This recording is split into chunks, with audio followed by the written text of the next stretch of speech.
Hello everyone! For today's video lesson ay tuturuan ko kayo kung paano mag-solve ng quartiles, deciles at percentiles na ang given ay group data. Ito ay para sa mga grade 10, week 2, quarter 4.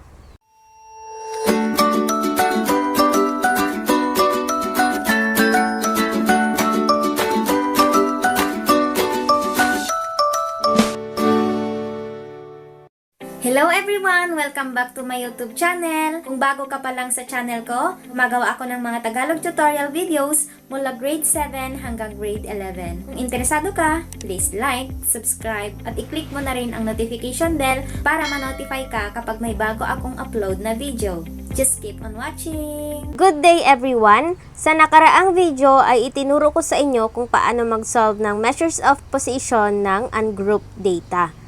Kung hindi nyo pa napapanood yon, i-click nyo na lang dito sa taas or hanapin nyo na lang sa playlist natin. Kapag ungrouped data, diba, ang gagawin nyo lang is to arrange muna yung data ng ascending order. So, ito nga yung ginagamit natin sa pag-solve ng quartiles of group data. Ito, wherein yung LB is the lower boundary of QK class, yung N naman is the total frequency, and yung CFB naman is the cumulative frequency of the class before QK class. Yung F naman is the frequency of the QK class. Yung I is the class interval. At yung K, ito yung nth quartile, or ang ilalagay nyo sa K is 1. Kapag quartile 2 naman, that is 2. At kapag quartile 3 naman, that is 3. Okay, para mas maintindihan ninyo, let us try to answer these learning activities na nasa module ninyo at inibahan ko yung frequency niya upang sa ganon ay subukan ninyong isolve yung nasa module ninyo, okay? So, meron tayong class interval dito from 1 to 10 hanggang 81 to 90. Then, may mga frequency dito. Ang given na to ay meron ng frequency, so hindi na kailangang magtali. Paano naman kukunin yung less than cumulative frequency? Diba sa ungrouped data, listahan lang or list lang ng mga data.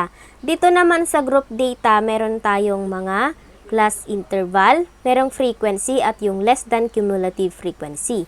Ngayon, para makuha nyo yung less than cumulative frequency, kokopyahin nyo lang yung nandito sa pinakababa ng frequency. So, kokopyahin nyo yung 11, tapos i-add nyo yung 6. So, 11 plus 6, ilalagay nyo dito yung sagot. That would be equal to 17. 17 plus 9, that is 26. So, ganun lang siya. 26 plus 7 equals 33. 33 plus 8 equals 41. 41 plus 4 equals 45. 45 plus 6 equals 51. 51 plus 4 equals 55. 55 plus 5 equals 60. Okay, so ganyan ang pag-compute ng less than cumulative frequency. Ngayon, paano naman i-compute yung ating lower boundary? Yung lower boundary naman, mag-subtract lang kayo ng 0.5 sa lower limit. Ano nga ba yung lower limit? Yung naunang mga numbers dito sa class interval. So, ibig sabihin, 1 minus 0.5, that would be equal to 0.5.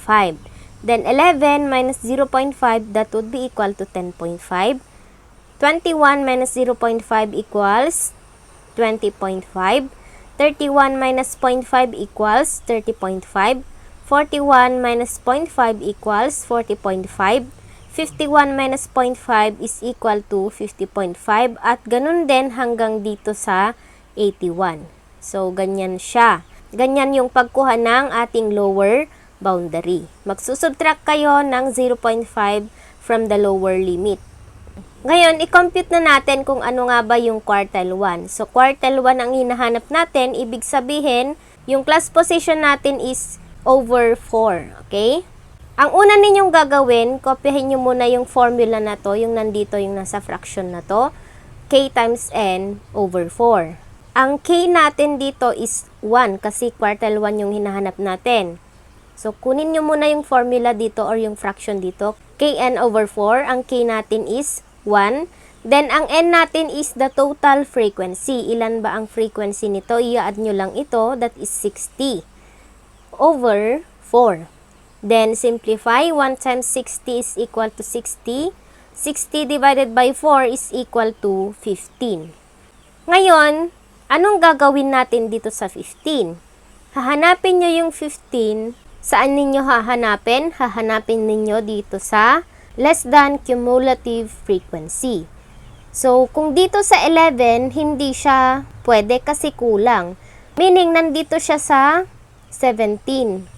Kapag dito naman kasi sa 26, sobra na siya. Nandito yung ating class position. Okay?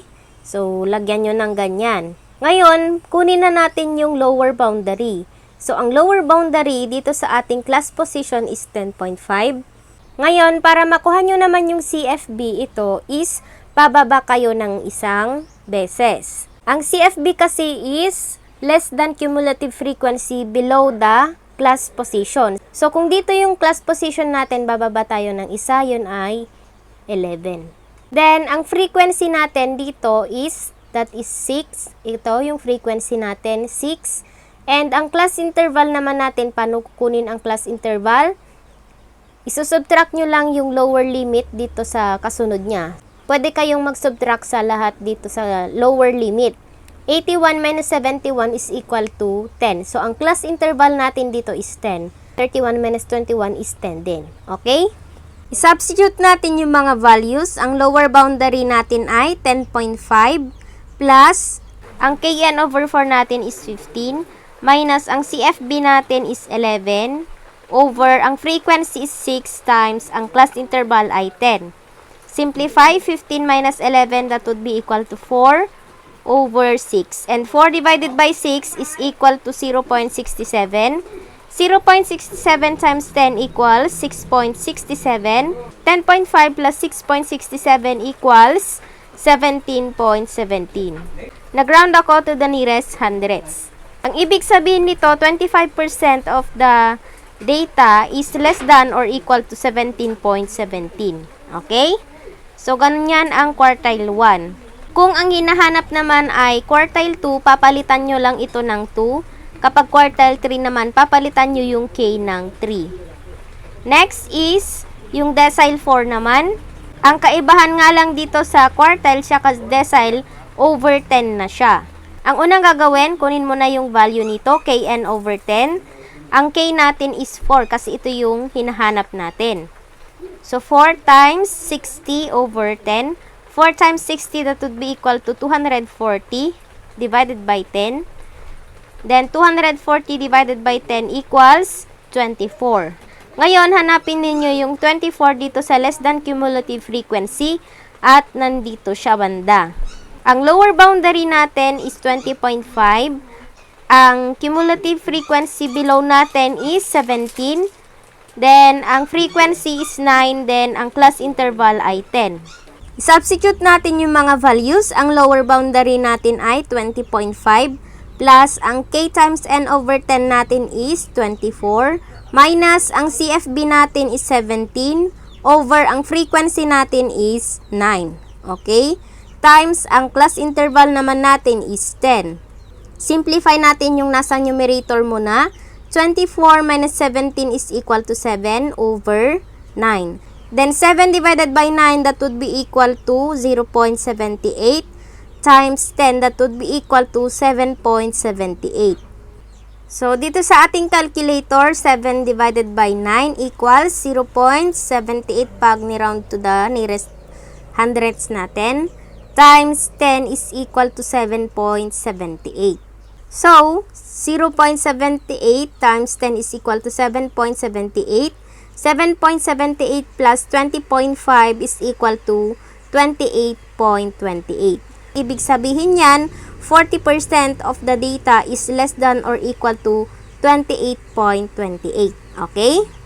Next, paano naman mag-compute ng percentile? Same formula pa rin, ang kaibahan na nga lang ay 100 na yung nandito sa numerator dito. The same process, the same step pa rin ang gagawin natin. Okay? Ang first na step is, kukunin muna natin yung class position and that is kn over 100. Over 100 yan.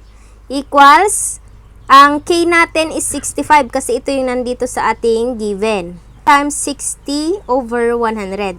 65 times 60 is equal to 3,900.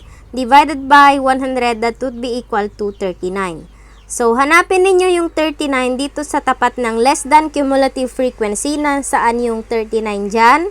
Nabibilang siya dito sa 41. Kasi kapag sa 33 naman, kulang siya. Ngayon, kunin na natin yung lower boundary. Ang lower boundary natin dito ay 40.5. Then, ang CFB natin or less than cumulative frequency below is 33. Then, ang frequency natin is 8. Ang class interval natin is 10. By substitution, that is equal to, ang lower boundary natin is 40.5 plus Kn over 100, that is 39. Minus ang CFB natin is 33 over ang frequency naman natin is 8. Gets ninyo? Times ang class interval natin is 10. Simplify. 39 minus 33 is equal to 6 divided by 8.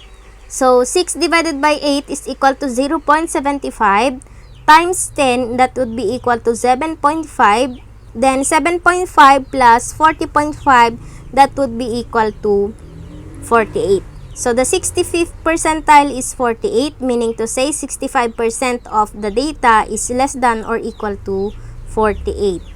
Okay na, alam nyo na kung paano mag-solve ng quartile, decile at percentile at sana nasundan ninyo yung mga steps natin. Abangan ninyo yung susunod pa nating mga learning tasks sa next na video. Kung nakatulong ito sa inyo, mag-comment kayo sa baba at i-share nyo na rin sa mga classmates ninyo para malaman nila. Once again, stay home, stay safe, stay healthy at mag-aral ng mabuti. God bless you all and goodbye!